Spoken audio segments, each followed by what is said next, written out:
Ito. So, okay, fine. I'm trying to, hindi ko alam.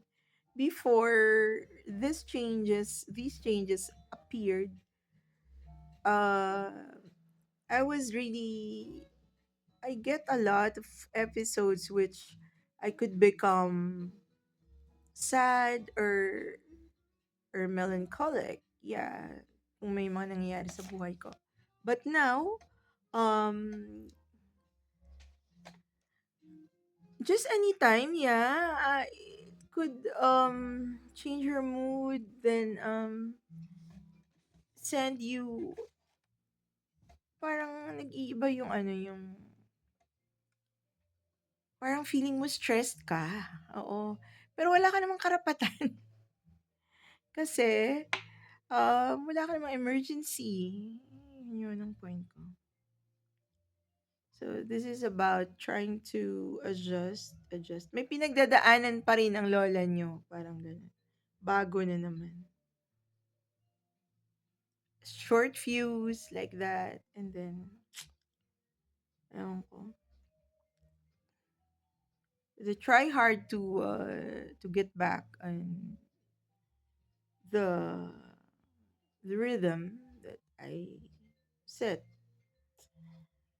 from a long time, which naging ano naman ako, functional, masaya. Masaya naman ako, pero I mean, I felt that my energy was diminished starting last year. Yeah. But actually before that changes appeared, like I can feel something in my body, like maybe for example pain that were fleeting.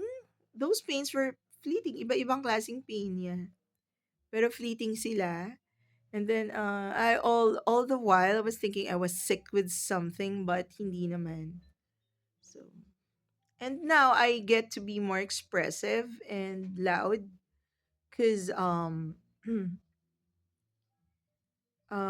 I just need to, I don't know. I think I need to exert effort for, yeah, at times you really have to exert effort. Yeah. Siguro this is about like medyo kota ka na ng konti, medyo puno na ng konti yung ano, the cup is a little bit full. So, parang gano'n. So, at this stage na nagtatrabaho ako dito, na busy ako lagi pa rin and alone, and this place is so inconvenient. I still live in the mountains, yeah, and in a house like this, which is so inconvenient. Uh, Pagka summer, super hot siya na yung mga ACs are, of course, they need to be repaired or something like that. Pero ang hirap maghanap ng magre-repair. Tapos, um, water supply sa bahay na to is also parang hindi siya okay, and the owners are not doing yeah, sabihin na natin they're not doing anything to fix it. I mean, they did, but I mean, if you try to fix it, might as well fix it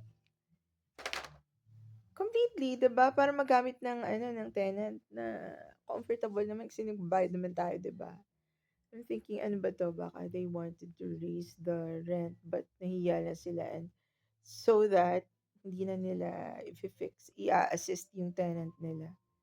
Parang, I mean, you just have to be frank about it. We're gonna raise the rent, but then they're gonna attend to me, right? To my needs, as a tenant.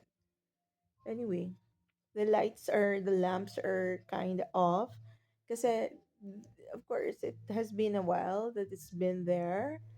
Um, okay, I'm using solar, a lot of solar lamps. Kung gabi sa mga areas na I don't go to frequently, just to ano, yung mga areas na yun na wala ng uh, ano, functioning light or lamps like that.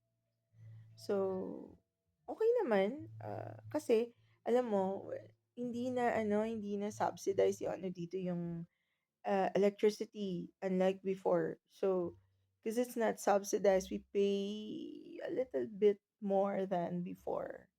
So, using solar lamps is solar, yeah, is beneficial, yeah. Okay lang. I mean, disyerto naman to. So, the heat is, hindi mahirap hanapin dito, hindi umuulan dito. So, I think it's fine to use a solar lighting equipment, right? Anyway. But it's not really, as I've told you, hindi siya comfortable, basta, hindi siya convenient.